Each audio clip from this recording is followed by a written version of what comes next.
それで日本っていう部分のところ、で言うとワールドカップずっとここのところ続けて連続で出場してるんですけど、ベスト16で止まってしまって、世界の壁っていう部分のところをいつも感じさせられて終わってるんですけれども、ポルトガルっていう状態、チーム、歴史が違うので、当然仕方ないとは思いますが、ポルトガルと日本の実力差、ワールドカップで対戦するとしたらばっていう状況で考えたときに、日本とポルトガルの差は何だと考えますか？I think the history is something important in football. The history of each country when they start practicing, when they start developing. And Portugal is a country with more than 1 century of starting developing football. More than 100 years ago already, the football was already developed. And every single Portuguese people loves football. Women, men, children, old, young. So it's a really a big passion of everyone. If you go, for example, on a Portugal street and you go for drinking a coffee or a tea, in any place you will listen someone talking about football, even if it's a woman or a man. And I think this is very powerful for everything that came after with development of football. And we invest a lot of education. So we treat basically in Portugal, the coaches, they look to football like a scientist look to science, or like a mathematician look to mathematics, or like a doctor. So football is not just by experience. Football, you have to study every single detail of all everything that is connected to the modality of football, from science, from tactics, from technical part, from psychology, from all the factors that contribute to the performance.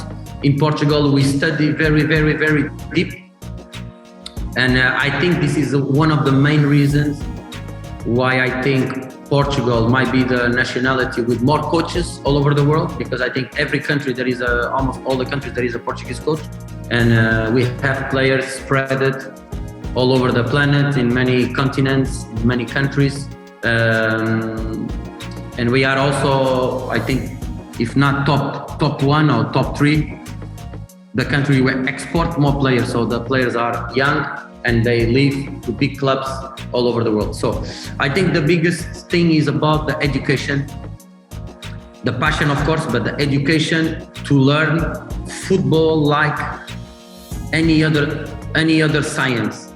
Football is a human science, so we focus a lot on understanding about the people, how you have to work with the people, and we study very deep everything that connects with football. And I think this is the main reason why we are being so successful in the last 30-40 years.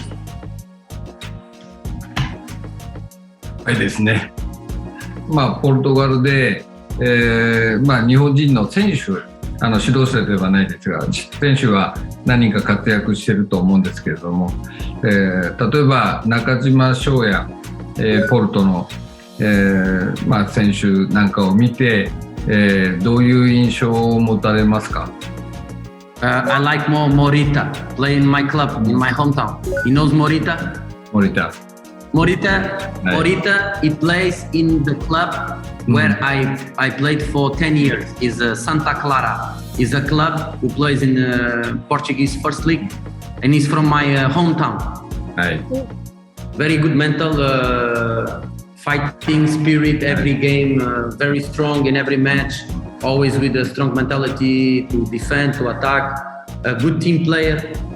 So he is a collective player, not individualist, and with good understanding of the game, really good. Nakajima is a little bit more Portuguese style. He likes to dribble, he's creative, good technical ability with the ball, but not so much a team player. and that's why he had some problems in Porto, because he had difficulties to follow the team philosophy, because he's a little bit more individual player, and Morita had more success because he's a more collective player. But both of them good players, both of them. はい、ありがとうございます。中島翔哉の話をしたのは、日本には、彼みたいなタイプ、例えば堂安だとか、あと久保建英、まあ、この辺のところも含めて、サイドからこうドリブルで、アタックするっていう選手が、まあ、たくさんこう生まれてきてるので、みんなああいう選手を目指して子どもたちが練習してるというような、今こう日本の流れになっている。なので、まあ、ちょっと聞いてみたかったんですけれども、やはり森田に関してはフロンターレにいないで、海外に出ていったっていうのは彼にとってとてもいい経験になっていると思うし、飛躍のきっかけになるんじゃないかというふうに思います。Yeah, Nakajima is a creative player and Morita is a team player.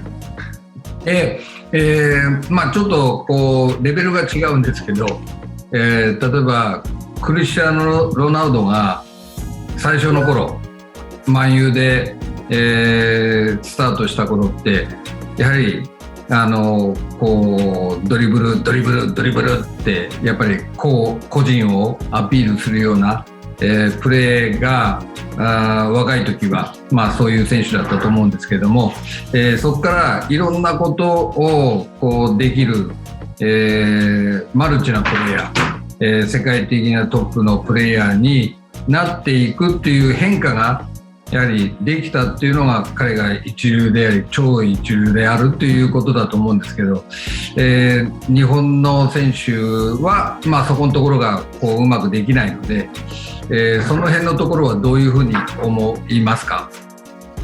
Yeah, he adapted to be the best player in the world. That's why he adapted.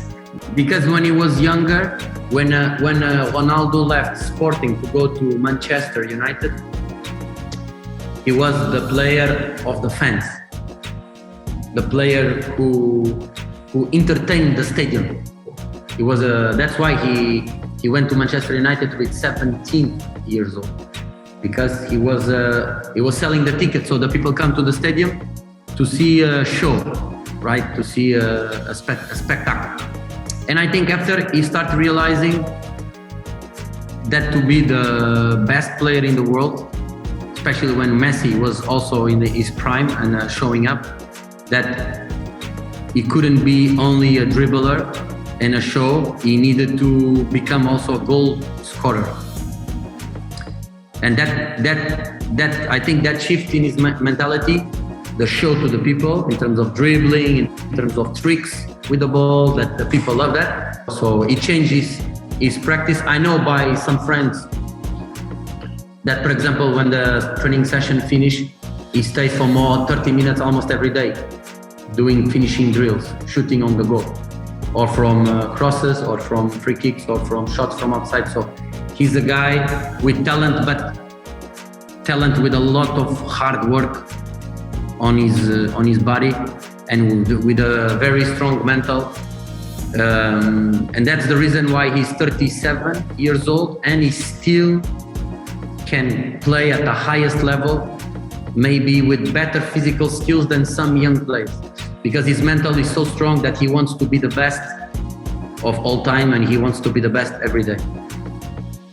はい、まあ、どんな風に育ったかっていう部分のところ、まあ、マユの前のスポルティングの時代っていうか、ポルトガルのそういうユース年代の選手たちってどういうトレーニングをしていて、どんなことがこうポルトガルではこだわりがあってこう育てられてるのかっていうのをちょっとお聞かせください。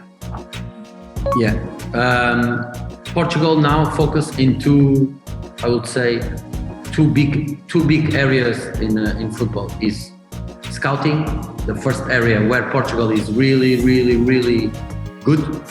They have scouts, they have people observing players all over Portugal and all over the world.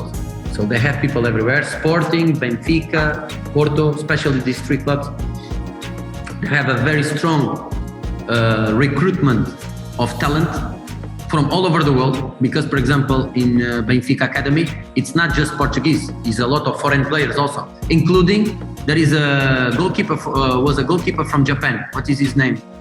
A tall goalkeeper, is Japanese, all over the world. Kokubo. Yeah. Hey. I think.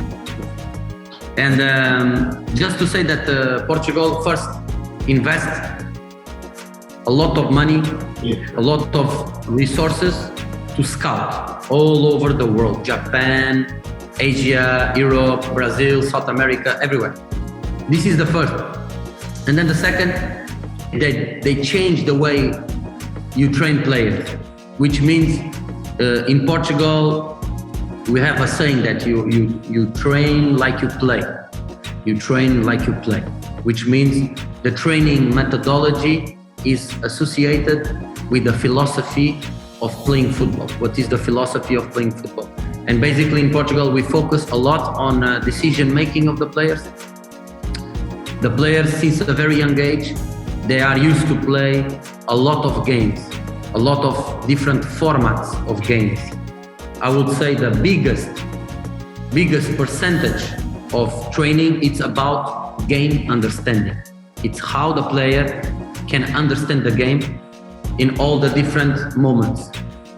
And then I think this combined with a tactical periodization is a method of training where the player have to learn the contents of the game, how to attack, how to defend, collectively, individually, and understanding how to play in different systems. Since under 15 mostly focus on you play in all the systems that exist in football. So the player, they get a big knowledge. When they arrive in under 19, they play already in League 2, professional football.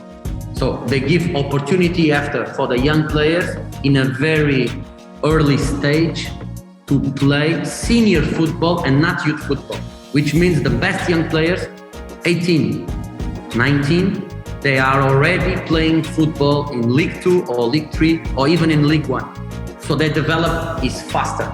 That's why there is so many young players playing in a Premier League in England with 20 years old, 21, and in Portugal also, many young players playing the first league. So in a very resume way, this is what we are focusing the last years.